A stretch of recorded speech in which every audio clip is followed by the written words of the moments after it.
Hi all, welcome and welcome back to my channel.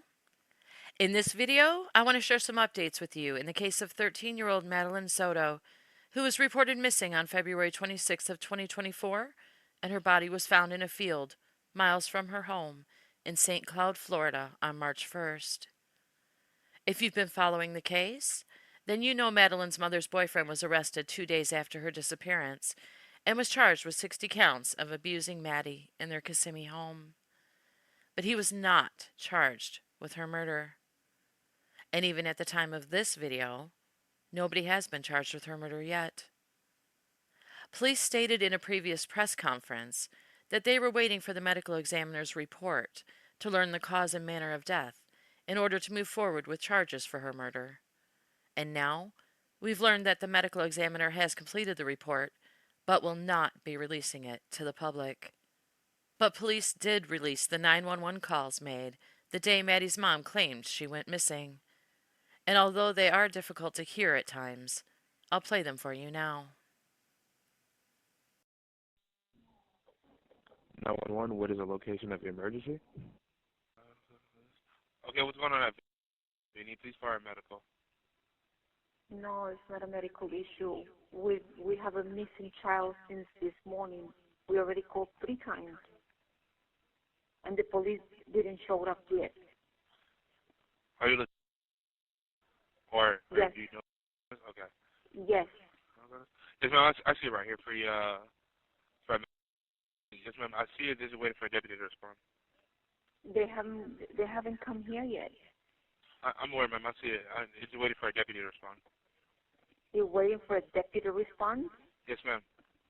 And how long more do we need to wait? It's a child missing. I understand that, ma'am, but I'm just not able to give out ETA. I don't know when they'll be there. So how long do we need to wait?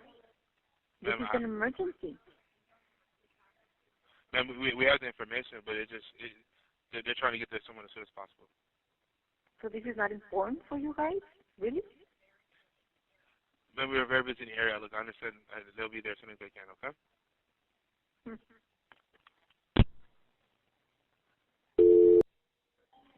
911, what is the location of your emergency? Okay, police or medical? Hi, I called not that long ago reporting a missing child. I just wanted to know how long the cops are going to take to get here. Okay, hold on. Let me open up the call and let's see. The call is still currently pending to have the deputies respond out there. We don't have any available deputies. We still have the call up, though, holding. Okay, so no one's on their way yet? Not yet, no. Does it take long for them to respond to the call? If there's a big emergency in the area and there's no units available, they put the calls on hold. But as soon as one becomes available, they respond to the next pressing call. Okay, yeah, we just need one here urgently. So I understand. We still have the call. We still have the call holding. Yes. Yep, we still have the call holding for them. I'll go ahead and update them with the information. All right, thank you, because this happened very recently, so we just want to get everyone here. She's been missing since 8 a.m., so we want to get everything done as soon as possible to try to find her. I understand. Okay. Thank you. 911, what's the location of your emergency? It's And is there a specific apartment number, ma'am? it's And do you need police, fire, or medical? police possibly. I'm reporting a missing child. Okay. And what is the name of the business there, ma'am? The business? Okay. And the child that you're trying to report missing, are you calling on behalf of the parent?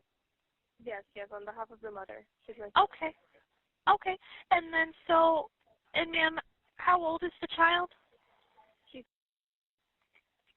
And could I go ahead and get her name? Yes, it's And is she white, black, or Hispanic? she's white. Okay. Blonde And hair, dirty blonde hair, blue eyes.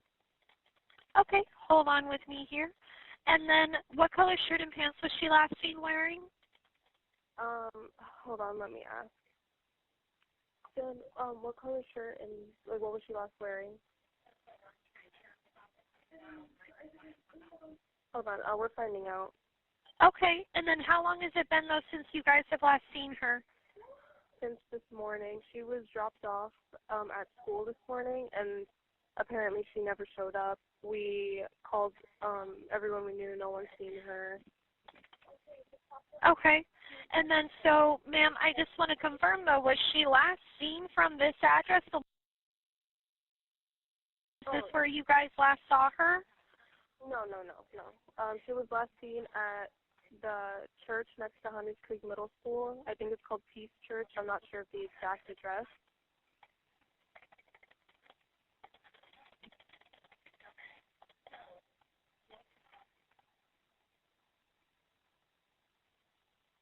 She was wearing a dark green hoodie, I believe.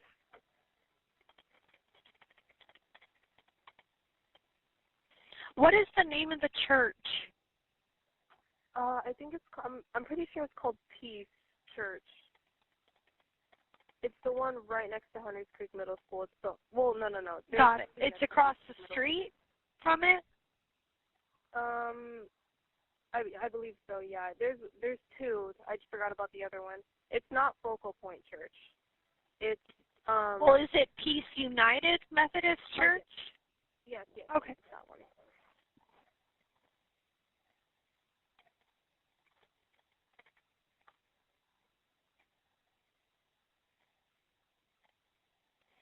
Okay. Is she diagnosed with any medical, mental conditions at all?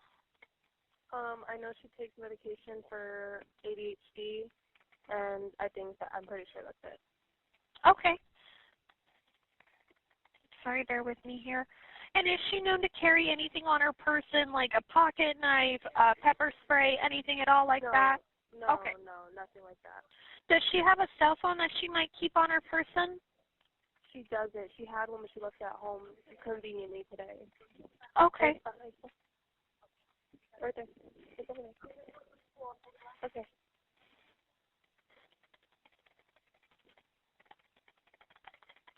And ma'am, what is your name? My name is.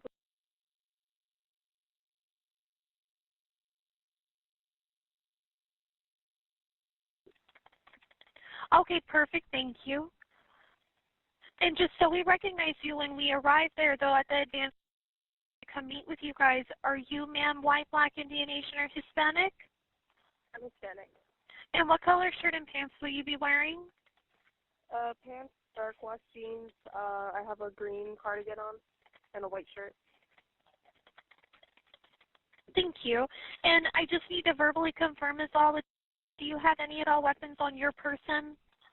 No, I do not. Okay. All right. And are you going to be waiting for us inside? Yeah. I'll come outside. It's a see-through glass, so I'll see when you guys show up. Okay, perfect then. So then I'll get a call placed for service. We'll have deputies out there to come and make a report with you and to come and assist with trying to find your. Okay. Okay. Her mother and they're going to the school to double check and everything, but from what we know, she wasn't there, so they should be back soon too, because it's right next to the school. Yeah, that's fine. So if at least one of you remains there, though, to meet with an officer, that's more than fine, okay? Yeah, I'll be here. Okay, then. All right. Thank you so much, ma'am, and I'll go ahead and let you go. We'll be out there as quickly as we can, okay? Okay. All right. Bye-bye, ma'am. Thank you so much. Bye-bye. An expert weighed in on why the medical examiner's report won't be released to the public, which to me is understandable. Because precious Madeline deserves respect and privacy, as well as justice. Calls were released the same day the medical examiner's office said it would not be releasing the cause of death in this case. West 2's Paola Tristan Arruda joins us in studio. And Paola, you spoke to a forensic expert about this latest development. Yeah, Michelle, the medical examiner says they won't release Maddie's autopsy because she's a minor. And as for what comes next, a professor I spoke to says it's about getting things ready for formal charges. It has been more than a month since 13-year-old Madeline Soto's body was found in a wooded area in Osceola County. As the investigation into her death continues, the medical examiner's office said Thursday they won't release her autopsy report. A decision David Thomas, a professor of forensic studies, says makes sense. I would say before the Gainesville student murders, they would just about release anything. And then after that, the media went crazy. So they created laws to protect so that information could not be released. And so it's just a normal course of business in order to protect victims. You have your primary suspect in custody with no bond. He's not going anywhere.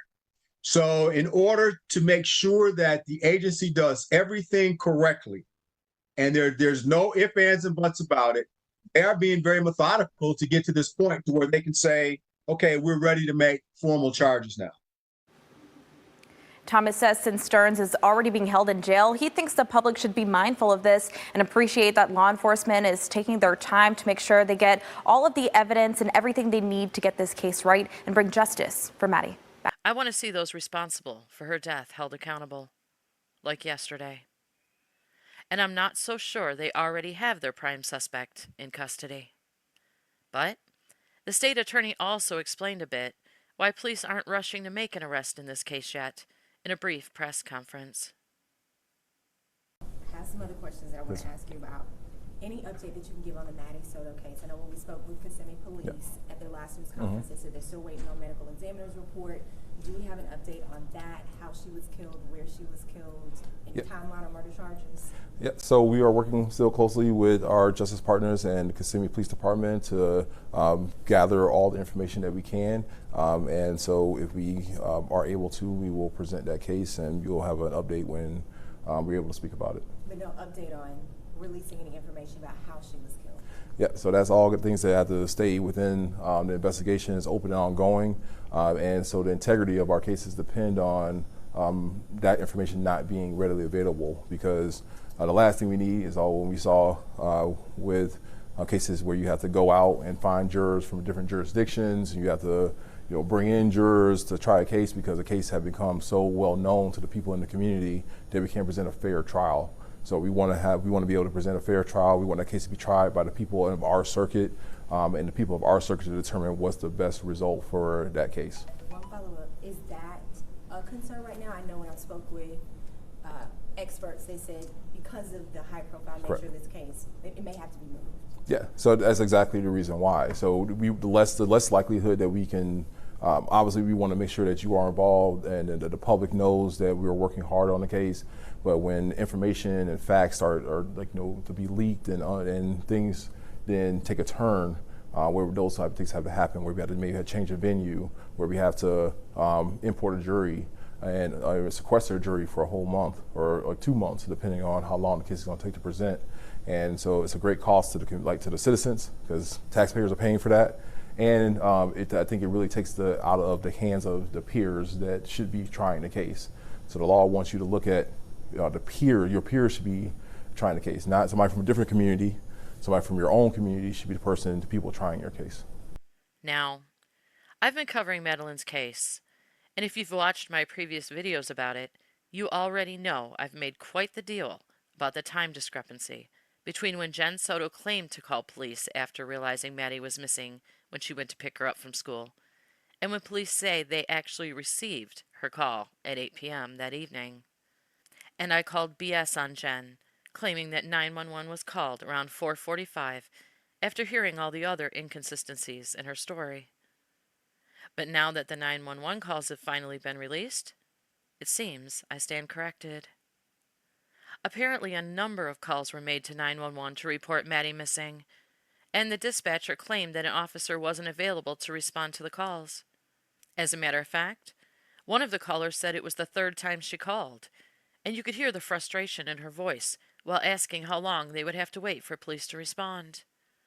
Which was exactly what I said I would be doing in my video if my child went missing and police didn't respond to my calls. It was pretty much exactly what I expected to hear. So, maybe I went in a little hard on Jen Soto. Maybe I jumped to conclusions without all the facts. And maybe I owe her an apology. After all, when I'm wrong, I'm wrong. Maybe I owe her an apology video, eh?